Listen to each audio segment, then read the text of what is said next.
நீங்க அந்த டைம்ல நீங்க சரியா இல்ல அப்படின்னாரு. சார் என்ன சார் சொல்றீங்க அப்படின்னு. ஏன்னா அவரு லைட்டா மிஸ் ஆனா எனக்கு தெரியும், அவர் கூடயே இருக்கும். 2 பேர் கண்டுபிடிப்பாங்க. அவரு ஒண்ணு கலாக்கா, இன்னொன்னு நான். உங்களுக்கு சசியன் வருத்தம் இருக்கு? நிறைய வருத்தம் இருக்கு, எக்கச்சக்கமான வருத்தம் இருக்கு. என்னன்னா நம்ம எவ்வளவு வருத்தம் அவர் அதை மாத்திக்க மாட்டாரு. குறிப்பா வந்து அசோக் சார் இறந்தப்போ சசி சாரை விட்டுட்டு எல்லாருமே ஓடி போயிட்டாங்க. வாழ்க்கையிலே வந்து நான் ஒரு 10 இயக்குநர்களை உருவாக்கணும், அதுதான் என்னுடைய வெற்றி. அதுவும் ஒரு தோல்வியை கொடுத்தவங்களை வந்து நான் தூக்கி விடணும். இப்படி வந்து ஆனந்த விடல பேட்டி கொடுக்குற ஒருத்தர் எங்கேயும் பார்க்க முடியும்? பிரச்சனையப்ப சப்போர்ட்டா நிக்கிற இது யாருமே இந்த காலத்துல அதை எதிர்பார்க்க முடியாது, அதை எதிர்பார்க்கவே முடியாது. ஆனா இந்த காலத்துல ஒருத்தர் நம்ம பிரச்சனை போது தன்னுடைய வேலை எல்லாத்தையும் விட்டுட்டு நம்ம கூடயே தெரிஞ்சாருன்ற அந்த ஒரு விஷயத்துக்கு அவருக்கு நான் படம் தராம அவருக்கு நான் உயிரே கொடுக்கணும். படம் தானே தர்றேன், அதுல என்ன. ஆக்சுவலி நந்தனில் வந்து நீங்கள் வந்து சமுத்திரகனி கேரக்டர் நடிக்க தான் போயிருந்தீங்க. ஒருவேளை அந்த சுச்சுவேஷனில் சசியனும் நடிக்க முடியல சுச்சுவேஷன்னா சரவணன் என்ன இருக்கு? சசி சார் நடிக்கலன்னு அந்த படம் நின்றுருக்கும். கதையை நீ இப்படி உடம்புப்படியே பிடிச்சிட்டு சொல்றேன், யாரும் பண்ண மாட்டாங்க. நீ மேற்கொண்டும் சில தயாரிப்பாளர் சொல்றது வேஸ்ட். நான் ப்ரொடியூஸ் பண்றேன். அப்புறம் ஒரு நாள் வந்து ஷூட் பண்ணப்ப அந்த பிரசிடென்ட் ஆஃபீஸ் வாசல்லேருந்து எந்திரிச்சு போற மாதிரி சாதாரண ஷாட்டு தான் அது, நான் பண்ணி காட்டுறேன் அப்படின்னாரு. எல்லாரும் தன்னை ஏமாத்துறாங்கிறத தெரிஞ்சும் தெரியாமலும் அவர் அப்பா வித்திரமா ஐயா வயக்காடு நான் போயிட்டு அந்த வாய்க்கால் அரெஸ்ட் வரையான்னு ஓடுவார். இப்படி ஓடினார்னா மொத்த யூனிட் கை தட்டுது. சரவணன் மீது உங்களுக்கு ஏதாவது வருத்தம் இருக்கா? அதான் என் வருத்தத்தை நான் சொல்லிட்டேன். சொல்றேன், அந்த அந்த வருத்தம் தான். அந்த வருத்தம் இப்போ நல்லா இருக்கணும்ன்ற ஒரு விஷயம் இருக்கு பார்த்தீங்களா, நல்லா இன்னும் நல்லா வரணும்ன்ற ஒரு விஷயம், அதுதான் எப்போதும்.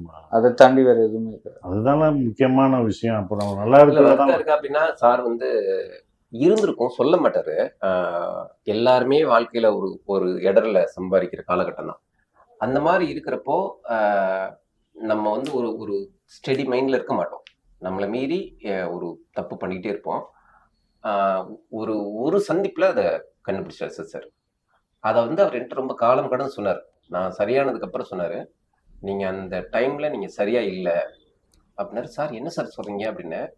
கிடையாதுங்க, ஒரு கதை கேட்குறப்ப நீங்க எப்படி கேட்பீங்க, நான் பேசுறப்போ நீங்க எவ்வளவு கவனமா கேட்பீங்க, இதெல்லாம் எனக்கு தெரியும். ஆனா அன்னைக்கு நீங்க அப்படி இல்லை. அதுக்கப்புறம் தொடர்ந்து ஒரு 10 நாள் உங்களை கவனிச்சப்போ நீங்க சரவணனாவே இல்லை. சரி, இதுல இருந்து அவர் மீண்டு வருவாரான்னு பார்ப்போம், வரலன்னா நம்ம அன்னைக்கு இதை சொல்லுவோம் அப்படின்னு நினைச்சேன். இன்னைக்கு நீங்க வந்து அதுல இருந்து கொஞ்சம் மீண்டு வந்துட்டீங்க. அதனால சொல்றேன், வாழ்க்கையில எல்லாருமே இடறி விழுவது சகஜம்தான். ஆனா எது உண்மையான அன்பு எது போலியான அன்புலாம் கண்டுபிடிக்கலாம் நம்ம மனசுக்கு தெரியாது. பட்டு சீரழிஞ்சிடக்கூடாது.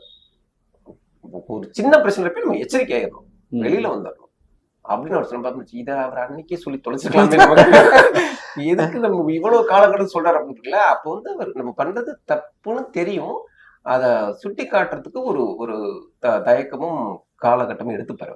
டைம் எடுத்து சொன்னேன், உடனே சொல்ல மாட்டேன், அவங்களுக்கு கவனிச்சேன். நீங்க ஏன்னா அவரு லைட்டா மிஸ் ஆனா எனக்கு தெரியும், அவர் கூடயே இருக்கும். 2 பேர் கண்டுபிடிப்பாங்க. அவரு ஒண்ணு கலாக்கா, இன்னொன்னு நான் கண்டுபிடிச்சேன். கலாக்கா கண்டுபிடிச்சா என்ன கண்டுபிடிச்சா இல்ல 2 பேரும் கண்டுபிடிக்கிறதுனா எந்த விஷயம் இல்ல, கலா கண்டுபிடிக்க முடியல. கலா நினைச்சிட்டாங்கன்னா பண ரீதியான பிரச்சனைகளை சரவணன் இருக்காப்ல அப்படின்னு கலா கண்டுபிடிச்சது வந்து அப்படிதான். ஆனா சசி சார் வந்து பிரச்சனையை தான் கண்டுபிடிச்சாப்ல. ஏன்னா கதை கேட்கும் போது அவர் போன் அவ்வளவு தடவை எடுத்து பார்க்க மாட்டார். அந்த அதுதான் சொன்னேன்.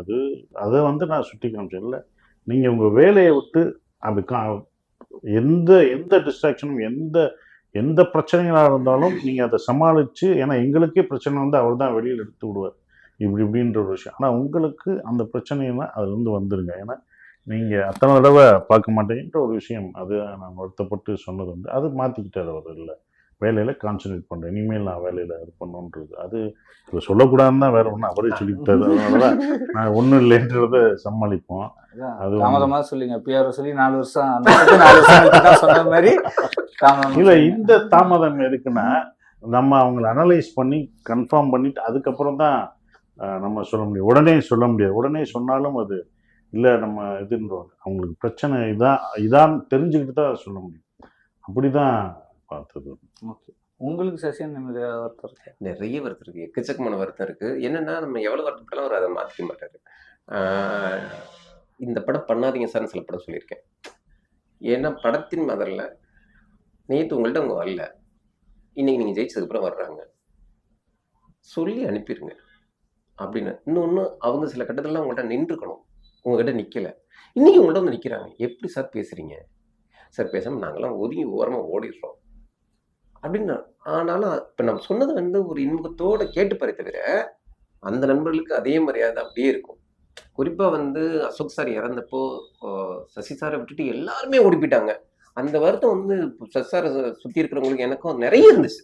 ஏன்னா அந்த மனுஷன் வந்து எல்லாருக்கும் நின்னாரு, எல்லாருக்கும் பேசினாரு, எல்லாருக்கும் உதவிகள் செஞ்சாரு.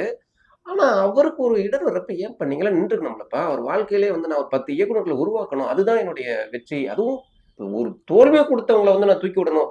இப்படி வந்து ஆனந்த விடல பேட்டி கொடுக்குற ஒருத்தர் எங்கே பார்க்க முடியும்? காலேஜ் நடத்துறதை விட டுட்டோரியல் காலேஜ் நடத்துறதை நான் பெருமையா நினைக்கிறேன். அப்படி சொன்ன ஒருத்தர் பக்கத்துல யாருமே நிக்கலையப்பா. அன்னைக்கு வந்து சார் வீட்டுல தூங்கினப்போ ரைட் சைடு கதிர் சாரும் லெஃப்ட் சைடு சரவணன் தானே தூங்க முடிஞ்சுச்சு. ஒரு 10 பேர் இந்த இடத்துல உட்கார்ந்துருக்கணுமா இல்லையா அப்படிங்கிற எண்ணம்லாம் நிறைய எனக்கு இருக்கும். நான் சார்ட்ட வந்து சார் இதை நான் குத்தி காட்டல சார், அன்னைக்கு நிக்காதவங்க நாளைக்கு உங்களுக்கு எப்படி நிப்பாங்க? போகட்டும் பாரு, நாளைக்கு நிக்காம போகட்டும் பரவாயில்ல, ஆனா நம்ம நிக்கிறப்ப நின்றுவோம். அப்படி நிறைய வருத்தங்கள் இதுல ஞாபகம் பார்த்தா.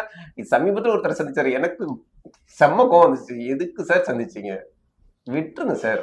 இப்ப நான் உங்க அளவுக்கு நல்லவன் இல்லாட்டி நானும் ஓரளவுக்கு நல்லவன் தான் சார். ஆனா அவங்க புரிஞ்சுக்கிட்டோம், உங்களுக்கு செஞ்ச ஒரு அநீதியா அவங்க அடுத்தவங்களுக்கு செய்யாமையாச்சும் இருக்கட்டும் சார் அப்படின்பேன். நான் இப்படிதாங்க அப்படிம்பாரு. அந்த ஆட்கள் யாருன்னு ஒரு சில பேர் எனக்கு தெரியும், ஆனா நான் சொல்ல மாட்டேன். கூட நிக்கிறது வந்து இப்ப யாரும் நிக்க மாட்டாங்க. அன்னைக்கு எனக்கு பிரச்சனை போது அவர் நின்னார். அது ஒன்று. ஏன்னா அசோக்கு ஒரு 4 பேருக்கு போட்ட ஒரு இதில் இவர் குறிப்பாக தன்னோட வேலைகள்லாம் விட்டுட்டு கூடயே இருந்தார். எனக்குள்ள பிரச்சனை ஏன்னா பக்கத்தில் இருக்கணும். அதுதான் நான் தான் அதை தான் அன்றைக்கி ஸ்டேஜில் சொன்னேன். அதாவது ஒரு நண்பன் வந்து நமக்கு வந்து பண ரீதியாகவோ இல்லை எந்த ஒரு பணம் அவர் வந்து எனக்கு வந்து என் கடனை அவர் பணம் கொடுத்து அவர் இது பண்ணி இது பண்ண போகிறதில்ல, அவர் அடைக்க போகிறதில்ல, நான் தான் அடைக்க போகிறேன். பட் ஒரு சப்போர்ட்டாக நின்னார். அந்த இது பிரச்சனையப்போ சப்போர்ட்டாக நிற்கிற இது யாருமே இந்த காலத்தில் அதை எதிர்பார்க்க முடியாது, அதை எதிர்பார்க்கவே முடியாது. ஆனால் இந்த காலத்தில் ஒருத்தர் நம்ம பிரச்சனைனும் போது தன்னுடைய வேலை எல்லாத்தையும் விட்டுட்டு, கஷ்டம் அது, அந்த வேலையை விட்டுட்டு நம்ம கூடயே தெரிஞ்சாருன்ற அந்த ஒரு விஷயத்துக்கு அவருக்கு நான் படம் தராமல் அவருக்கு நான் உயிரே கொடுக்கணும். படம் தானே தர்றேன், அதில் என்ன? அப்போ நான் அவருக்கு நான் படம் தர்றதில் எந்த இதுவும் இல்லை. அவர் நாடோடிகள் 2 எடுத்தாலும் சரி, 3 எடுத்தாலும் சரி, 4 எடுத்தாலும் சரி, வயசான அது போராட்டம் இருந்துக்கிட்டே தான் இருக்கும். அதில் நான் இருந்துகிட்டே இருப்பேன் அப்படின்றதான் என்னோட கருத்து. பொதுவாக நண்பர்களுக்குள்ள கொடுக்கல் வாங்கல் இருக்கும், உங்களுக்குள்ள அது இருக்கா? அந்த கொடுக்கல் வாங்கல்னால ஏதாவது ஒரு மனஸ்தாபங்கள் ஏதாவது வந்துருக்கு? இல்லை, கொடுக்கல் வாங்கல்னா சசி சாருடைய கல்லாப்பட்டி தகுந்த நான் காசு எடுத்துட்டு போகலாம், அந்த அளவுக்கு நான் உரிமையா இருப்பேன். அது வந்து கொடுக்கல் வாங்கல் வராது. இல்ல இல்ல, அது அந்த இதெல்லாம் பண்றது இல்லை. அவர் எனக்கு பிரச்சனைன்னும் போது அவர் வேற இடத்துல இருந்து வாங்கி எனக்கு உதவி பண்ணியிருக்காரு. இல்ல உதவின்னு வராது. அது என்ன சொன்ன, எப்படி நான் சார் ஆஃபீஸ்ல இருந்து நான் காசு எடுத்துட்டு போறோம்னா அந்த மாதிரி வெளில சார் வந்து டக்குனு கூட வாங்கி வந்து கொடுப்போம். அந்த மாதிரி தான் அது நம்ம குடும்பத்துல உள்ள ஒருத்தருக்கு வந்து நம்ம இது பண்ற மாதிரி தான். அது வந்து கடனாவோ அப்படி இருக்காது. சார் இன்னைக்கு நான் ஒரு 2 லட்சம் கொடுத்துருக்கேன், திருப்பி எப்ப தர்றீங்க, அந்த இது கிடையாது. அதே மாதிரி அவர் எப்போ சார் வந்து எங்க அட்வான்ஸ் வாங்கினாலும் நேரம் நம்ம ஆஃபீஸ்க்கு வருவாரு, இங்கே கொடுப்போம். சில விஷயங்களை உங்க ஆபீஸ்ல தான் நடந்திருக்கு, நாங்கள் பிளான் பண்ணாமலே அது நடந்திருக்கும். அது இங்கே வந்து நான் பண்ணுற ஒரு விஷயம். ஆக்சுவலி நந்தனில் வந்து நீங்கள் வந்து சமுத்திரக்கனி கேரக்டர் நடிக்க தான் போயிருந்தீங்க. ஒருவேளை அந்த சுச்சுவேஷனில் சசினும் நடிக்க முடியல சுச்சுவேஷன்னா சரவணன் என்ன இருப்பார்? சசி சார் நடிக்கலன்னு அந்த படம் நின்றுருக்கும். ஏன்னா நிறைய பேருக்கு அது விஷயம் தெரிய மாட்டேங்குது. அந்த நந்தன் கதை நிறைய ப்ரொடியூசர்கள்ட்ட சொல்லி எல்லாருமே ஓகேம்பாங்க, ஆனால் இது ஆளுங்கட்சிக்கு எதிரான படமோ அப்படிங்கிற விட்டுருவாங்க. சசாட்ட ஃபோனில் தான் சொன்னேன், நல்லா ஞாபகம் இருக்கு. இந்த வாசலில் நடந்துக்கிட்டே சசாட்ட ஒரு 40 நிமிஷம் ஃபோனில் கதை சொல்கிறேன். கதை கேட்டு பயங்கரமாக இருக்குது, ஆனால் இதை தான் பண்ணணுமா அப்படின்னாரு. சரி எல்லாத்தையும் போராடிட்டஸ் அப்படிங்கிறப்போ சரி இந்த கதையை நீ இப்படி உடம்புப்படியே பிடிச்சிருக்கனால சொல்கிறேன், யாரும் பண்ண மாட்டாங்க, நீ மேற்கொண்டும் சில தயாரிப்பு சொல்கிறது வேஸ்ட்டு. ஒன்று பண்ணுறேன், நான் பண்ணுறேன், நான் ப்ரொடியூஸ் பண்ணுறேன், நீ படத்தை ஸ்டார்ட் பண்ணிடு, இதுக்கு மேலே இதை தள்ளி போட வேண்டாம். ஏன்னா இல்லைன்னா நீ இந்த படத்தை பண்ணுற ஐடியாவில் போராடிட்டே இருப்ப, போயிட்டே இருக்கும் காலம், அதனால இதை பண்ணிடலாம், இப்போ பட்ஜெட் மட்டும் கொஞ்சம் கம்மியாக பண்ணிக்கலாம், நான் முதலீட்டு போகிறேன். அப்போவுமே நிறைய நெருக்கல தான் இருந்தார். போகிறேன்னு சொன்னப்போ எனக்கு என்னன்னா 10 பேர் நிராகரிக்கிறப்ப தலைவர் நம்மளை தூக்குறேன்ட்டாருன்னு சொல்லி நான் ஷூட்டிங் போயிட்டேன். அப்போ ஒரு சில ஆட்கள்கிட்ட பேசி கடைசி நேரத்தில் அந்த ஹீரோக்களும் மாறி போகிறப்போ வந்து சார் வந்து ஷூட்டிங் ஸ்பாட் வந்திருந்தாரு. அந்த இக்கட்டில் நியாயமா பார்த்தா சசார் பண்றேன்னு சொன்னோன்னே யூனிட்டே கொண்டாடிடுச்சு. ஆனா நான் வந்து சசார் சொன்னேன் வேணாம் சார் அப்படின்னு. இல்லை சார் நிச்சயமா வேண்டாம். ஏன் அப்படின்னா இது ரொம்ப சித்திரவதையெல்லாம் அனுபவிக்கிற பாத்திரம் சார். நான் உங்களை போட்டு அப்படி போயிட்டு மண்ணில் போட்டு புரட்டி எடுக்க முடியாது, மக்களை வச்சு அடிக்க வைக்க முடியாது, நிர்வாண காட்சியில் எடுக்க முடியாது. இதெல்லாம் என் மைண்டுக்குள்ள ஓடிட்டே இருக்கிறதுனால வேணாம் சார் அப்படின்னு. சொல்லப்போனா என் ஹீரோயினுக்குலாம் சார் நான் கருணா சாருக்கு ஜோடியா நடிக்கிறேன்னு சொன்னேன், இன்னைக்கு சாரே எனக்கு ஜோடியா வந்துட்டாரு, ப்ளீஸ் சார் எனக்கா ஒத்துக்கங்க சார் அப்படின்லாம் கேட்டாங்க சுருதி பெரியசாமி எல்லாம். ஆனாலும் வந்து இல்லை எனக்குன்னா நான் இவ்வளவு கொண்டாடுற ஒருத்தர் போயிட்டு நான் அவ்வளவு சித்திரவதைப்படுத்த முடியாது அப்படின்னு சொன்னா நான் அதையும் தாண்டி சார் வந்து கெட்டப் சேஞ்ச் பண்ணி அவரே பண்ணி போட்டோ எடுத்து எனக்கு அனுப்புவாரு, நான் பண்றேங்க. அப்புறம் ஒரு நாள் வந்து ஷூட் வந்தப்ப அந்த பிரசிடென்ட் ஆஃபீஸ் வாசல்ல இருந்து எந்திரிச்சு போற மாதிரி சாதாரண ஷாட்டு தான் அது, நான் பண்ணி காட்டுறேன் அப்படின்னாரு. எல்லாரும் தன்னை ஏமாத்துறாங்கிறத தெரிஞ்சும் தெரியாமலும் அவர் அப்பா வித்திரமா ஐயா வயக்காடு நான் போயிட்டு அந்த வாய்க்கால் அழைச்சிட்டு வரையான்னு ஓடுவார். அப்படி ஓடினாருன்னா மொத்த யூனிட் கை தட்டுது. அப்போ நம்ம பண்ணிடலாம் அப்படி முடிவு எடுத்து அப்படி வந்தார். அந்த வேண்டாம்னு சொன்ன ஹீரோ யாருன்னு சொல்லிட்டீங்க, அதான் நீங்க கட் பண்ணிடுது. பல பேர் சொன்னாங்க அதுல கருணாசப் அதுவும். அப்புறம் ஆமா அந்த அந்த ஷாட்டு அந்த இது பண்ணும்போது ஃபர்ஸ்ட் நாங்க எடுத்தது ஓகே இல்ல ஓகே இல்ல நான் மொத்த யூனிட் கை தட்டிட்டாங்க. கை தட்டினாலும் நான் வந்து எனக்கு அது ஓகே இல்லை.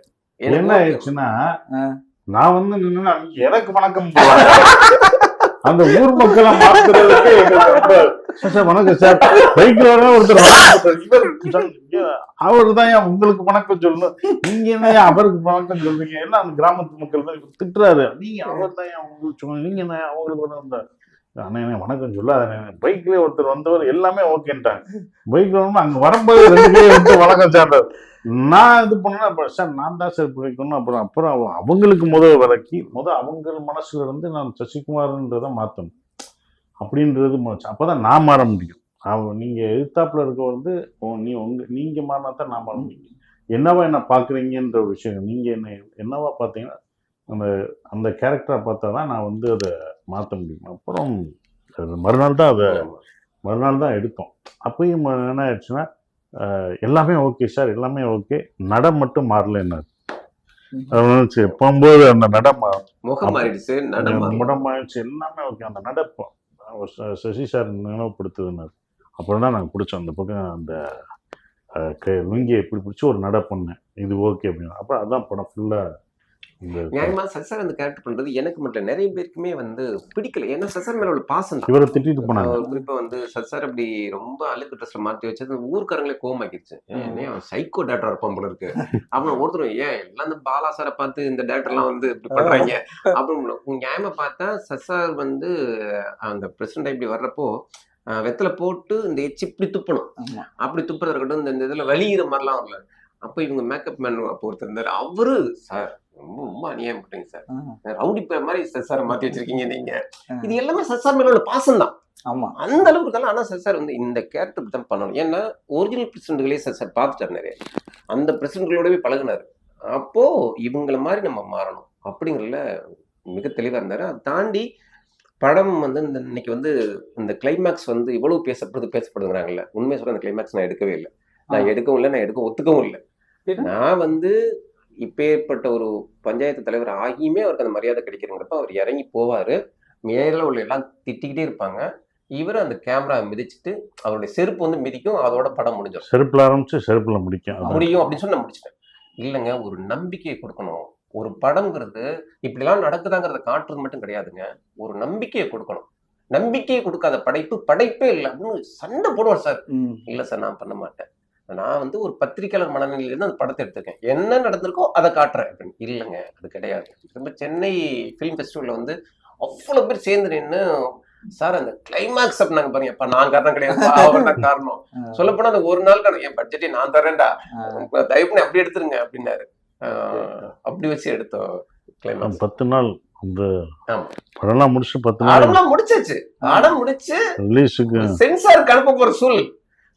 ஒரு நாள் அரை நாள் கொடுக்குங்க அப்படின்னா, அரை நாள் நீங்க வாங்க கூட அதை எடுத்துருவோம், ஒன்றும் பிரச்சனை இல்லை, வேல்ற சார் கேமரா பிடிச்சது பண்ணிடுவோம் சொல்லிட்டு அங்க போய் அதே சரண் அன்னைக்கு வந்து வெளில போயிட்டாரு. அதனால டக்குனு வேல்ற சார் வெளிவர வீடியோ கேரக்டர் நான் உதயநிதி சார் பேசி ஓகே வாங்கி வச்சிருந்தேன். அப்படியா? கூழ்பானைக்கு வெள்ளிப்பானை பரிசு சொல்லியே சார் கொடுப்போம். வெள்ளிப்பானை விலை ஏறிடுச்சு. ஏறிடுச்சு. முந்தானே தான் சொன்னாங்க, நீங்க கொடுத்த வெள்ளிப்பானை ஆமா வெள்ளி விலை ஏறிடுச்சு. என்னென்ன